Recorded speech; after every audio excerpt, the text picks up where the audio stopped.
1980. The year where nothing absolutely happened. Not a darn thing. I don't know why I'm wasting my. No, actually, I am lying again. The 1980 Summer Olympics that were held in Moscow was then Soviet Union. Held from July 19th to August 7th. 80 nations and 5,179 athletes participated. 66 nations boycotted these games due to the Soviet invasion of Afghanistan and the subsequent war that followed. That's why there's not as many. So most of it's dominated by the Eastern Bloc countries like Soviet Union, East Germany. Anyways, this is the first games that was in Eastern Bloc nation. First games was held in a Slavic-speaking nation, and the first in a communist country. Second one ended up being Beijing. Last games under the president, third Baron Kalanin.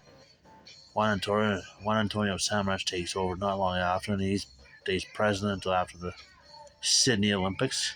That's like, yeah, I do, 5 game each.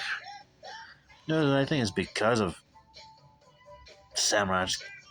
They ended up shortening the president's terms to an 8-year term and a 4-year term if re-elected. But anyways, we're getting distracted. Yeah, Tommy Poikolainen of Finland went from 4th to gold on the last day of archery, and he won by 3 points. Or she. Mirut Yeter of Ethiopia wins the 5,000 and 10,000. Second athlete to do so. And I mentioned the first athlete yesterday. 3 women had surpassed 23 feet in the long jump for the first time. Vladislav Kozakiewicz wins pole vault with a jump of 5.78 meters. Only the second time that a pole vaulting world record had been set during the Olympics. Interesting stat there. Yeah. 4 of Yuri Sedyich's 6 hammer throws had passed 80 meters. Imagine that, 4 of 6 throws past 80 meters. He ended up winning gold, by the way. And it was a feat that had never been done before as well. So Teofilo Stevenson of Cuba wins 3rd consecutive Olympic gold in boxing. 21 world records were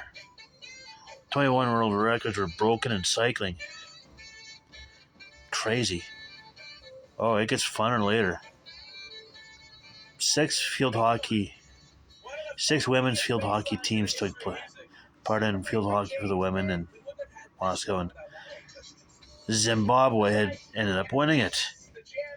Now Zimbabwe wins it despite finding out that 35 days prior to these games they were actually going, and they had just chosen their team the weekend before the opening ceremonies. So, and they had never played on artificial turf before, so I was like, what? Seriously? It's like, I'm like, yeah, did that really happen? Yes, it did. None of the players had ever played on artificial. Crazy. You want some more fun? Swimming. 230 national records, 22 Olympic records, and 10 world records were set at these games. Like, yeah, there's something in the air in Moscow. There's just records just kept dropping. I don't understand it.